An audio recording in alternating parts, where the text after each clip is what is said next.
Project charter लिखना है वो 3 पेजेस में है, तो इतने ही पैराग्राफ में वो सेट करना है। जब आप इसको कंपैरेटिवली हैंड रिटन मटेरियल के साथ मैच करेंगे तो 3 पेजेस नहीं बनते। हाँ बस ये स्टैंडर्ड। बाज लोग का जब हम उनको कंप्यूटर प्रिंटेड पेज देते हैं ना, वो पता है डिबेटा कैसे क्या करते हैं, 1 पेज का तो था, अभी वो तो कंप्यूटर की प्रिंटेड में से निकाला तो तब 1 पेज का था, हाथ से लिखते तो वो 2 पेजेस का बन जाता। Anyway number of pages matter नहीं करता इतना, बट क्वालिटी और क्वांटिटी उसकी मैटर करती है, वो एटलीस्ट इतनी हुआ ना। अब देखिए ना सर, चार्टर के अंदर हम लोगों ने लिखे चार्टर मैं भी बस फिर वो नहीं फायदा उसका नहीं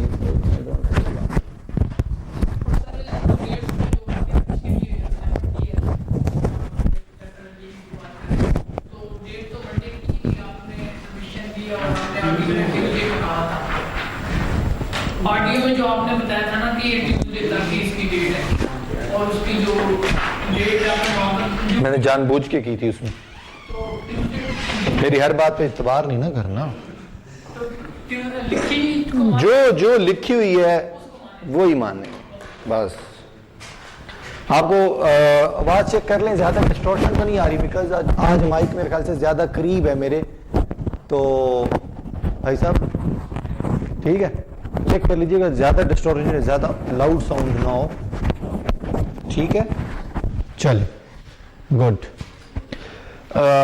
वेलकम बैक जी, अस्सलाम वालेकुम। So before to proceed further, before to discuss our today topic, again I would like to share a few things. Announcement कह लें, मेरी तरफ से गुजारिशात कह लें, रिक्वेस्ट कर लें, कुछ भी कह लें, because you people are spending time in this semester for this subject.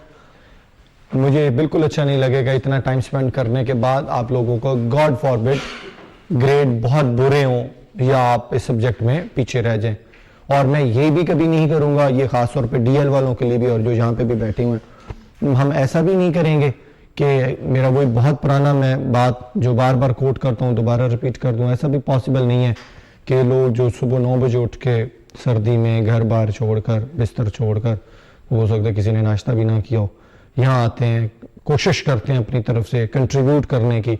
हर किसी का अपनी अपनी कैपेसिटी है, ज़रूरी नहीं कि हर इंसान बहुत ज़्यादा कंट्रीब्यूट करे, अपनी कैपेसिटी के अकॉर्डिंगली एटलीस्ट उसे ज़रूर कंट्रीब्यूट करना चाहिए, तो वो कर रहे हैं। मैं बहुत सारे लोगों को देखता हूँ यहाँ पे, बहुत सारे लोगों को बल्कि मैंने देखा है यहाँ पे, फील किया, उनकी इतनी कैपेसिटी नहीं लेकिन फिर भी वो कंट्रीब्यूट कर रहे हैं। तो ऐसा नहीं है जो कंट्रीब्यूट कर रहे हैं और जो बिल्कुल कंट्रीब्यूट नहीं कर रहा, जो कंट्रीब्यूट कर रहे हैं और जो दूसरा कॉपी पेस्ट करके असाइनमेंट दे रहे हैं, एक बंदा कंट्रीब्यूट कर रहे हैं और वो दूसरा बंदे ने बस असाइनमेंट भी सब लेट दिए हैं, सारा कुछ नहीं दिए, तो उन दोनों को मैं एक ग्रेड के साथ अवार्ड नहीं करूँगा।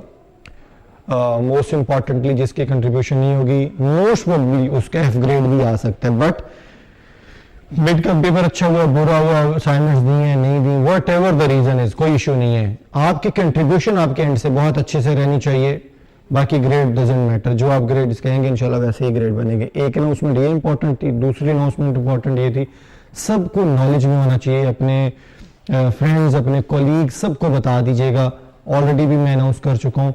असाइनमेंट के लिए हम लोगों ने पॉलिसी चेंज कर दी है। बिफोर मिड हमारी पॉलिसी ये थी कि if you are submitting your assignment in the late manners, तो मैं उसको मार्क कर लेता था, ग्रेड कर लेता था और कुछ मार्क्स डिडक्ट कर लेता था, कमेंट्स में ऐड भी हो जाता था कि भाई आपकी असाइनमेंट लेट थी इस वजह मार्क्स डिडक्ट हुए। बट आफ्टर मिड टर्म अब हमारी पॉलिसी चेंज होगी, वो ये है, सबको आइडिया है, अगर आपकी असाइनमेंट लेट सबमिशन को उसको गूगल ने टैग लगा दिया है, वो चाहे 1 सेकंड लेट है या 100 साल लेट है, अगर उसको लेट सबमिशन का टैग लग गया तो सिंपली हम कमेंट्स में उसको आप बता देते होते हैं कि आपके 0 मार्क्स हैं क्योंकि late submission wouldn't be acceptable. ठीक है, तो ये याद रखिएगा। अगर आपके किसी के भी माइंड में हो, डीएल वालों के माइंड में हो, फिजिकल क्लास वालों के माइंड में हो, अच्छा यार मेरी 5 क्लासेस में से मैं सबमिट करवा दूंगा, कल को कभी कोई बहस हुई तो मैं कहूँगा सर ये देखें मेरी तो असाइनमेंट सबमिटेड है, तो आप ये भी याद रखिएगा जहां आप ये प्लेटफॉर्म पे बता रहे होंगे ना कि आपकी मेरी असाइनमेंट सबमिटेड है, वहां पे वो प्लेटफॉर्म आपको ये भी बता रहा होगा कि ड्यू डेट क्या थी और आपने किस दिन इसको सबमिट करवाया है। ठीक है, तो मिड से पहले वाली तो असाइनमेंट। अब अच्छा एक इंपॉर्टेंट चीज, ऐसा भी नहीं है कि अभी तक जिसकी मिड की असाइनमेंट नहीं आई थी तो वो कहे लेट सबमिशन उस पर एक्सेप्टेबल थी, मिड तक एक्सेप्टेबल थी, अब मिड गुजर गया, अगर आपके मिड से पहले वाली असाइनमेंट्स कोई नहीं आई हुई definitely that would be the graded 0। ठीक है, और क्लास एक्टिविटी बाकी चीज़ें तो हम साथ साथ चलते रहते हैं। प्रीवियसली हम लोगों ने कुछ चीज़ें डिस्कस की थी और आज हम लोगों ने जो टॉपिक डिस्कस करना है that is related to the indexes to the monitor progress. Different index आज हम लोग देखेंगे, प्रोग्रेस कैसे कैलकुलेट करनी है। प्रोग्रेस से मुराद ये है रियलिस्टिक होके as a project manager think के अज्यूम करें कोई एक प्रोजेक्ट, आप लोग कोई प्रोजेक्ट, ये बच्चा एक प्रोजेक्ट मैनेजर है फॉर एग्जांपल, इसको मैंने $100 दिया और इसने कहा जी 1 महीने का ये प्रोजेक्ट है, कंप्लीट हो जाएगा। हम आपसे पूछते जाते हैं 1 महीने का क्या मतलब है, हम क्या 1 महीने बाद इससे पूछेंगे कि कितना काम हुआ, कितना पैसा खर्च हुआ, ये डिफरेंट टाइम इंटरवल्स पे पूछते रहेंगे सर इसके से। अगर नहीं पूछेंगे तो हमें ये लगेगा कि शायद सब अच्छे, और पता चले एट द डे एंड महीने के बाद पता चले प्रोजेक्ट भी कंप्लीट नहीं हुआ और उसमें 100 के बजाय $200 भी खर्च कर चुका है। एग्री करते हैं फिर साहब? लास्ट ऐसे ही होगा ना जी। एग्जैक्टली ये प्रोग्रेस को मॉनिटर करना it's a very crucial task for a project manager. उसने अपना, मैं आपको बड़ी इंटरेस्टिंग बात बताऊं, उनके पास एक पूरी शीट बनी होती है। वो सुबह उठते हैं, टुडे इज सैटरडे, वो सैटरडे को उठेगा, उसका सिंपल एक्सेल में बनी होती है, इतना मुश्किल नहीं है, टाइम हो तो हम वो भी देखेंगे, पिवट टेबल लगा के हम लोग बनाते हैं।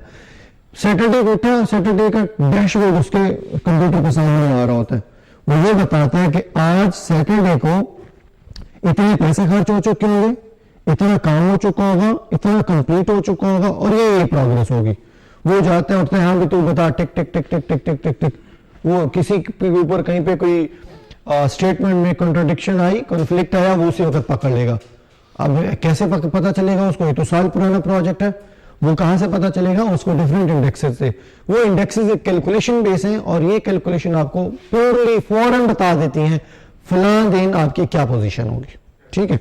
और इसमें सबसे पहले आज जो हम लोगों ने डिफरेंट इंडेक्सेस में जो चीज कैलकुलेट करनी है, आज उनमें से पहली हम चीज देखेंगे scheduling performance index. Scheduling performance index से मुराद है, मेरी रिक्वेस्ट होगी आप लोग बेशक नोट ना करें, आपको स्लाइड भी मिल जाएगी, वीडियो भी मिल जाएगी, सिर्फ फायदा ये है कि कंसंट्रेट करके सुन लें तो शायद ज्यादा एडवांटेज होगा। Again all up to you, अगर आप नोट करना चाहें तो मुझे कोई इशू नहीं। सो स्केड्यूलिंग परफॉर्मेंस इंडेक्स से मुराद ये कि आपने एक स्केड्यूल बनाया किसी काम करने का, अब आपने उसको मॉनिटर करना है कि क्या मैं स्केड्यूल के अकॉर्डिंगली चल रहा हूं या नहीं चल रहा। इन चीजों को मॉनिटर करने के लिए एसपीआई हम देखेंगे। एसपीआई को देखने से पहले कुछ हमारे बैकग्राउंड्स हैं, कुछ हमारा प्लेटफॉर्म है। ड्राइवर को गाड़ी देने से पहले हम लोग कुछ थोड़ी सी चीजें बता रहे होते हैं, यार तो ये चीज ऐसे, ये चीज ऐसे, ये इंडिकेटर है, ये रेस है।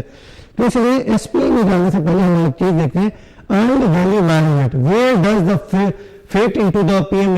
सबसे पहले तो हमें ये पता होना चाहिए कि ये जो कॉन्सेप्ट था, क्योंकि हमने बहुत सारे लोग ऐसे शायद होंगे जिन्होंने सर्टिफिकेशन का भी मूड बनाया हुआ होगा, तो ये क्वेश्चन आता है अक्सर एग्जाम में कि ये वाला जो हमारा कंट्रोल एरिया था या प्रोसेस एरिया था या प्रोसेस ग्रुप था, ये कब आया?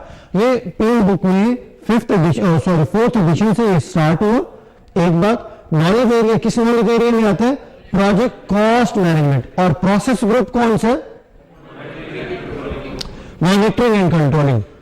हमारे पास एक ओवरऑल नॉलेज एरिया होता है, उस नॉलेज एरिया में काफी सारे टॉपिक्स हैं, उसमें एक है प्रोसेसेस ग्रुप ना, तो उस मॉनिटरिंग एंड कंट्रोलिंग पूरे प्रोसेसेस ग्रुप है। मॉनिटरिंग एंड कंट्रोलिंग नाम से पता चल रहा है। इस प्रोसेस ग्रुप में क्या चीजें पढ़ते होंगे? सिर्फ मॉनिटरिंग के रिलेटेड। इसी तरह रिस्क का हमारा एक प्रोसेस ग्रुप है, उसमें सिर्फ रिस्क को कवर करने के लिए। एक हमारे पास टाइम स्केड्यूलिंग है, उसमें टाइम के हवाले से पढ़ते होंगे। डिफरेंट है हमारे पास।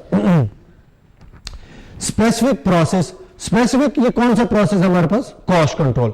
इस स्लाइड के अगर नहीं समझ लगी तो मैं क्विकली बता देता हूं। वैसे जनरली कोई हमसे पूछता है क्या कर रहे हैं, तो हम कहते हैं कि मैं एक्चुअली प्रोजेक्ट मैनेजमेंट पढ़ रहा हूं, मैं बॉटम से शुरू हो रहा हूं ना, कॉस्ट कंट्रोल। ऐसे है ना, ये कॉस्ट कंट्रोल करने के लिए हम सारी चीजें पढ़ रहे हैं। मैं एडवांस प्रोजेक्ट मैनेजमेंट पढ़ रहा हूं। अच्छा, एडवांस प्रोजेक्ट मैनेजमेंट किस डिग्री में आती है? आपकी डिग्री कौन सी है?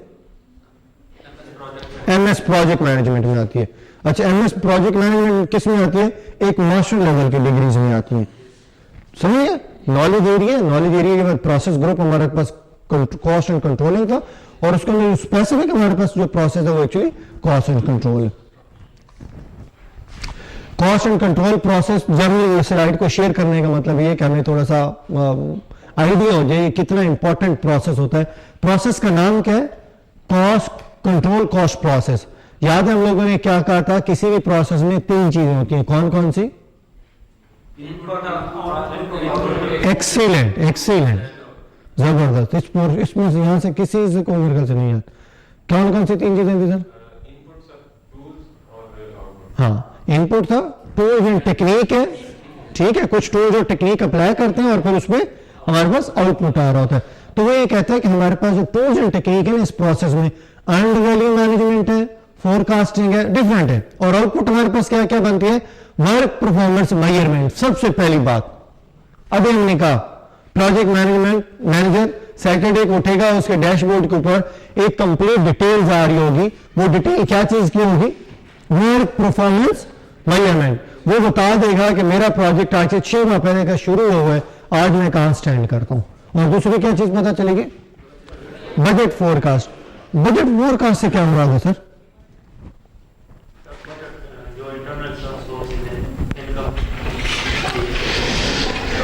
मैं अगेन रिपीट कर रहा हूं, आपको क्वेश्चन का आंसर आता है या नहीं आता? जितनी वर्थ में और जितनी लाउडली और जितना जानदार किस्म का आंसर देंगे, आपके जो सुनने वाले हैं उस पर उतना इन्फ्लुएंस जाएगा। रिपीट करें जी। बड़ा सिंपल सा है, कंफ्यूज होकर क्यों बता रहे हैं? बजट फोरकास्ट क्या होती है सर? जो इनके पास अपनी बजट होती है सर, अमाउंट। किसके पास होती है? प्रोजेक्ट के पास सर। प्रोजेक्ट के पास? प्रोजेक्ट तो कोई चीज ही नहीं है। प्रोजेक्ट मैनेजमेंट सर जो कर रहा है सर, मैनेजमेंट लफज ही नहीं है। फाइनेंस वाले के सकते हैं। फाइनेंस वाले के तब मैं सुबह से फाइनेंस वाले का नाम दिया नहीं मैंने किसी के सामने, नहीं। This is the basic difference. हमें चीजें आती होती हैं और हम सिर्फ उसको प्रेजेंट ना कर सकने की वजह से अपॉर्चुनिटीज मिस कर जाते हैं सर। आई बिलीव कि तुम्हें इसका पूरा कंप्लीट आंसर आता है, मुझे ये भी यकीन है, मैंने इसलिए आपसे पूछा। लेकिन प्लीज अपने रिफॉर्म करें, पार्टिसिपेट किया करें, खुद ही पार्टिसिपेट किया करें। जी सर। हाँ बोल। मतलब आपके पास बजट फोरकास्ट क्या है? सिंपल टर्म पूछ रहा हूं। शाबाश जी। सर बजट फोरकास्ट यही है कि हमारे पास कितना बजट हमारे पास है या नहीं, तो उसका पहले से अब आपने खुद देखा, आपको भी आंसर आता है, लेकिन आप बीच में पॉज जो दे रहे हो, ये क्या प्रेजेंट कर रहे हैं कि मैं कहीं कंफ्यूज हूं? सिंपल सी बात है, बजट फोरकास्ट से मुराद है। जी सर। सर इसमें ये होता है कि जिस वक्त हम उसका ईवीएम हम चेक करते हैं, उस वक्त फिर वो प्रोजेक्ट अगर ओवरकास्ट हो रहा होता है तो वो एंड पे जो उसकी कॉस्ट जानी होती है उसको हम फोरकास्ट करते हैं कि ये प्रोजेक्ट कितने। बजट फोरकास्ट से मुराद ये महीने में $100 खर्च करना था, 20 दिन के अंदर $80 खर्च हो चुका है या $90 खर्च हो चुका है, $10 हमारे पास बच चुका है, तो हम बजट फोरकास्ट करेंगे कि जिस स्पीड से भाई साहब चल रहा है ये तो $150 पे चला जाएगा। फोरकास्ट का मतलब ये होता है कि कोई चीज पहले प्रेडिक्ट कर लेना। तो बजट फोरकास्ट का मतलब यहाँ पे ये कि आउटपुट में आपके पास 2 चीजें आती हैं। ये टूल्स और टेक्निक इस्तेमाल करने के बाद 2 चीजें आपको क्लियर कट पता चल जाती हैं। मैं बजट के इक्वल चल रहा हूं, बजट से आगे निकल रहा हूं या बजट से पीछे रह गया हूं मैं। 3 चीजें उसको पता चल जाती हैं बस। शाबाश, जल्दी जल्दी हम 2-3 चीजें देख लेते हैं। एक होती है, सुन लें, बेशक नाम भी पढ़े, मेरी बात पहले सुन लें। एक है प्लान्ड वैल्यू। हमने मार्केट जाना था और एक मार्कर परचेज करके लाना है। टेक्निकली आज का डिस्कशन थोड़ा सा एक और चीज भी रिपीट कर दूं, जहां थक जाए, ना समझ लगे, प्लीज मैं रिपीट कर दूं, रिक्वेस्ट कर दूं, जस्ट रेज योर हैंड और कहें सर 2 मिनट का पॉज लें, अभी जरा चीजें ऑब्जॉर्व कर लें। आज बहुत टेक्निकल लेक्चर है और मुश्किल है थोड़ा सा। मेरे साथ साथ रहेंगे, साथ साथ रहेंगे, साथ साथ रहेंगे, आपको आइडिया आता जाएगा। नहीं आता, फॉर एग्जांपल किसी टॉपिक के अंदर डेफिनेशन में आपको कंफ्यूजन आ रही है, फौरन हैंड रेज करें और कहें सर मैं आपकी बात का मतलब ये कंसीडर कर रहा हूं, ठीक है, ये मैं आपको इसी को बता दूंगा, हाँ मेरे साथ चल रहे हैं, नहीं चलो ठीक है।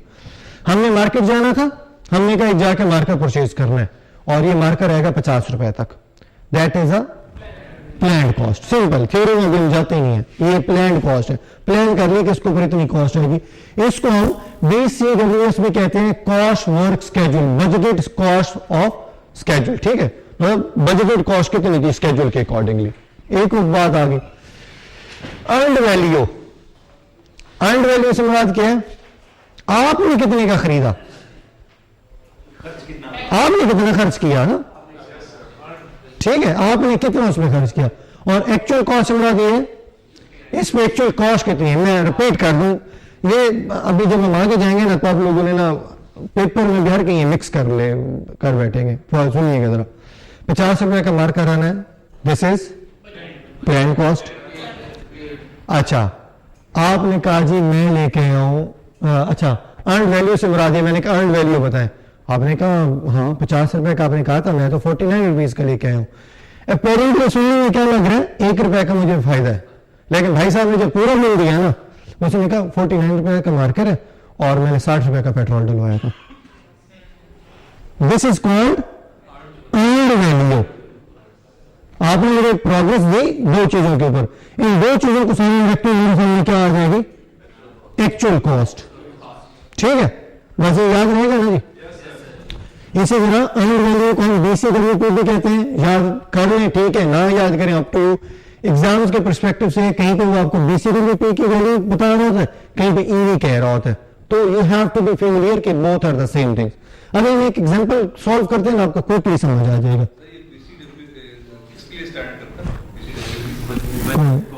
Budgeted cost of work performed, ठीक है, budgeted cost of work schedule जी परफॉर्म्ड, ठीक है। हाँ, हम क्विकली एग्जांपल करते हैं, सब चीजें भी हमें क्लियर हो जाएंगी। अगर आप मेरे साथ रहेंगे, अभी समझ लेंगे तो पता चल जाएगा, घर जाके जितना मर्जी इसके साथ फनकारी लगा लें, नहीं पता चलेगा ये, ठीक है। हमारे पास सामने स्केड्यूल है, 2 टास्क है, A और B। A टास्क मंडे को स्टार्ट हुआ, मंडे पे खत्म हो जाएगा। B जी नहीं अभी अपने उस तरफ नहीं जा रहा, मैं मेरे साथ स्टेप बाय स्टेप चलिएगा प्लीज। टास्क A है, हमने कहा मंडे को शुरू होगा, मंडे को खत्म हो जाएगा। टास्क B है, मंडे और ट्यूसडे 2 दिन लेगा। टास्क C जो है वो A टास्क के बाद शुरू हो सकता है, ये चीजें प्रीवियसली भी देखी है। टास्क C A के बाद स्टार्ट हो सकता है, मतलब ट्यूसडे को स्टार्ट हो सकता है, बट ये वेडनेसडे तक जाएगा। Task D A B C के बाद शुरू हो सकता है और ये थर्सडे और फ्राइडे तक जाएगा। ये हमारे पास कोई एक स्केड्यूल था, हमने अभी रफ स्केड्यूल बनाया कि हम काम करने जा रहे हैं। फिर हम लोगों ने कहा टास्क A के ऊपर $50 का खर्चा आएगा, B के ऊपर 100, C के ऊपर 200 और D के ऊपर 100। हम लोगों ने ये जो 50, 100, 200 और 100 है, सर ये कौन सी कॉस्ट है?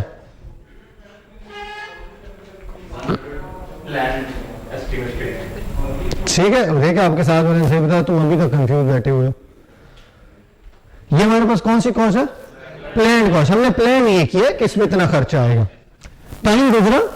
अब ये देखें जी, ये लिखा हुआ प्लान, ठीक है। ये हमारे पास 250 क्यों कर रहे जी, कोई बताएगा मुझे? 100 उस दिन तक हमारा, अच्छा गुड। हम एक और टेक्निकल पॉइंट, अब ये तो पता चल गया इसकी प्लान कॉस्ट कितनी है। अब यहां तक रुक जाए, आगे कहीं तो भी ना देखें, परसेंटेज कुछ कैलकुलेशन कुछ भी ना देखें, अपने माइंड को फ्री कर दें बस। मैंने कहा कि मैं प्रोजेक्ट मैनेजर था, आज मैंने जनाब खाता खोल लिया। मैंने कहा आज मैं आप लोगों की परफॉर्मेंस का ऑडिट करने लगा हूं, लेट्स सी मेरा प्रोजेक्ट कहां पे है। मैं कहां पे हूं जी? ट्यूसडे डे एंड पे हूं, मैं डे एंड पे हूं और मैं कहता हूं आप प्रोजेक्ट मैनेजर साहब आ जाए, जरा परफॉर्मेंस दें मुझे। ये मुझे कहता है टास्क A 100% कंप्लीट हो गया, टास्क B 80% कंप्लीट हो गया, टास्क C 20% कंप्लीट हो गया, ठीक है। तो इसका मतलब ये है कि मैं कहूंगा प्लान्ड कॉस्ट जो मेरी है, यहां पे हो ना, प्लान्ड कॉस्ट के मुताबिक $50 ये, $100 ये, कितना हो गया? 150। अब ये मैं आधे दिन पे हूं क्योंकि ये 2 दिन की एक्टिविटी है ना, तो इसका $100, तो 100 और 50 ये कितना हो गया? मैं कह रहा हूं आज ट्यूसडे रात तक आपके पास खर्च करने की जो प्रोविजन थी वो $250 थी। अब आप मुझे क्या कह रहे हैं? $170 मैंने खर्च किए हैं। ये मैंने कैसे कैलकुलेट किया? बस जस्ट रेज योर हैंड, अपने माइंड में सोचें, बहुत ईजी है ये। माइंड अभी अभी अभी आप लोगों ने थिंक करना है। मैंने कहा चाहिए तो आपने बताया, मैं रिपीट कर दूं, मैं अगेन रिपीट कर दूं। प्लान वैल्यूज ये थी, आपने सिर्फ मुझे बताया कि मैंने इतना % काम कंप्लीट कर लिया, ये वैल्यू हमें सबको पता थी। आपकी परसेंटेज के अकॉर्डिंगली मैंने अर्न वैल्यू, क्या आपने अभी तक कितना खर्चा किया है वो निकाला। Just just just just please please just अपने पास थिंक करें जी, सोचें इसको, जिसको शाबाश शाबाश पता चल गया। सर आपको आइडिया हो गया या नहीं हुआ? अभी तक नहीं हुआ? कैसे? 280 सही बता रहे हैं, क्वेश्चन में जान नहीं है जी।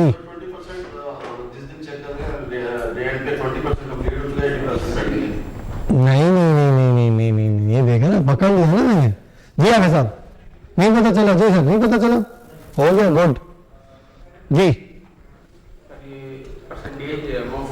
80% बता रहे हैं, 40% जी नहीं पता चला। देखें अर्न वैल्यू, हमने कहा टास्क 100% हो गया, कल पेज निकाल लें जरा प्लीज। $50 इसके ऐड कर ले,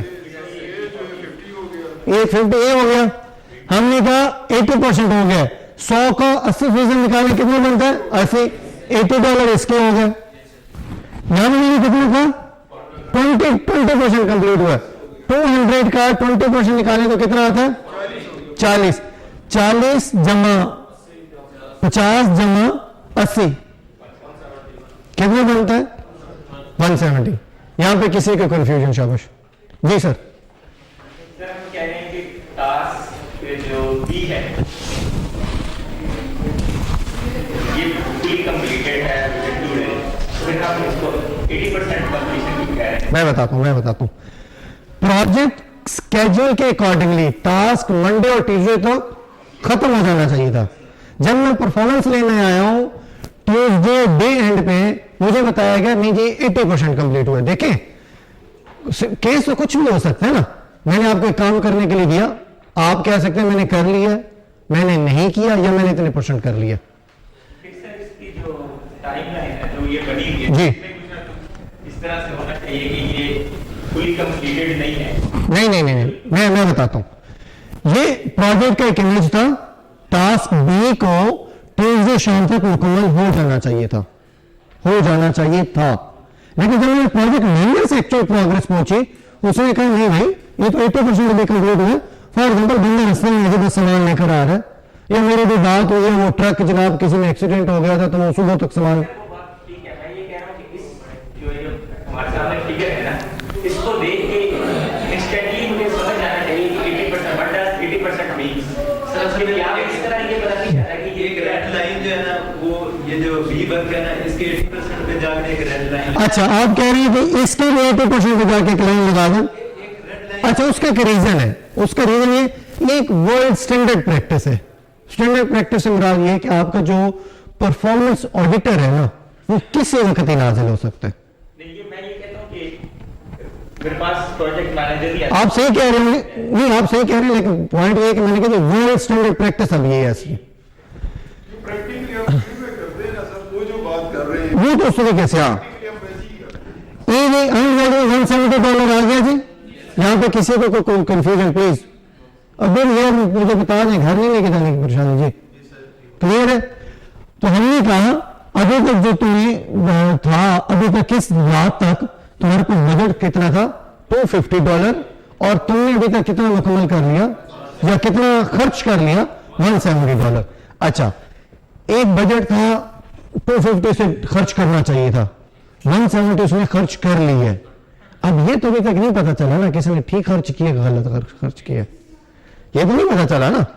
अपेरेंटली अगर आपने देख के बता दिया ना सर 250 था 170 कर लिया, तो ठीक नहीं है, ठीक नहीं है ना। ये जो तीसरी हमारे पास वैल्यू है ना, ये हमारे पास इंपॉर्टेंट है।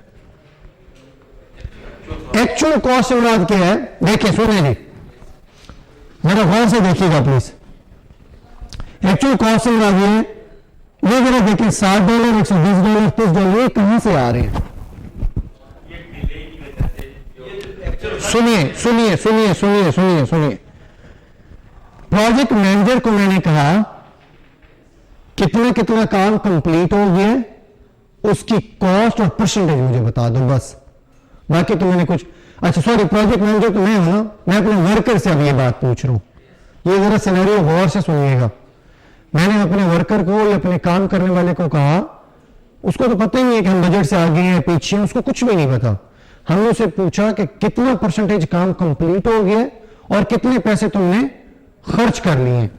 उसने बताया मुझे कि जी मैंने टास्क ए के ऊपर 100% मैंने मुकम्मल हो गया और इसके ऊपर मैंने कितना खर्च कर लिया, $60। एक बात ध्यान रखिएगा, अभी जो ये करना है कि उसको नहीं पता था कि इसमें कितने पैसे खर्च होने, वो तो एक वर्कर है। टास्क बी जो कि मैंने 80% कंप्लीट किया, उसमें मैंने $110 का लगाया। टास्क सी जो कि मैंने 20% लगाया, उसके ऊपर मैंने $30 किए। 110, 60 और 30 को जब हम सम करते तो क्या आंसर बनता है, $200। बजट एलोकेटेड था 250 का, इसके परफॉर्मेंस के अकॉर्डिंगली जो अर्नड वैल्यू बनती है वो 170 है, लेकिन एक्चुअल कॉस्ट कितनी आ रही है, 200। ठीक जा रहा है, गलत जा रहा है? ज्यादा हो रहा है, कुछ चीजों में तो ठीक है। परफॉर्मेंस कम है, जी परफॉर्मेंस कम है और खर्च ज्यादा है। थोड़ा सा फ्लॉ है उनकी एस्टिमेशन में, किसके एस्टिमेशन में? जो प्रोजेक्ट मैनेजर की कॉस्ट एस्टिमेट हो जाता है, 1 और कॉस्टिंग में एरर है। मिनिमम तो ठीक है कि आपकी कॉस्ट जो आपने एस्टिमेट की है उसके करीब तो आप $250 उसने एस्टिमेट किया लैंड की, और एक्चुअल कॉस्ट आई है 200। इट मींस $50 का थोड़ी सी अमाउंट के अगेंस्ट $50 की जो एस्टिमेशन है उसके अंदर एरर है। प्रोजेक्ट में आपने प्रीवियस, हाँ हाँ चावल दे, अपने अपने व्यूज हैं, वो आपके व्यूज हो सकते हैं, फिर उसको आंसर करूंगा। कम हुआ है, जैसे सी एक्टिविटी है वो मेरे ख्याल में $150 पे चलेगी, कंप्लीशन होगा। हाँ हाँ जी, जो काम है वो तो अपने ना परसेंटेज के हिसाब से वो होना चाहिए था, जो है ना 170 में कवर होना चाहिए था यहाँ तक, लेकिन उसका खर्च जो आ रहा है वो जो है ना 170 आ रहा है, और जो है स्केड्यूल के लिहाज से उसको जो है ना 250 तक का वो परफॉर्मेंस पे पहुंचना चाहिए था, लेकिन वो अभी बिहाइंड है 170%। आप लोगों के बड़े अच्छे व्यूज हैं, सब लोगों का अपने अपने डोमेन के अकॉर्डिंगली अच्छा एक ओपिनियन होगा। कोई अपने एक्सपीरियंस के बेसिस पे बता रहा होगा, कुछ अपनी माइंड कैपेसिटी के अकॉर्डिंगली, कुछ डिफरेंट बैकग्राउंड के बेसिस के ऊपर। अब यही क्वेश्चन हम लोगों ने सुनने और इनको एड्रेस करने के लिए, फॉर एग्जांपल मैं अगर समरी बताऊं क्वेश्चंस की, आज तूने चाय भी नहीं पूछी, मुझे तो अभी याद आ रहा, तुझे मैंने किसी पंखे के साथ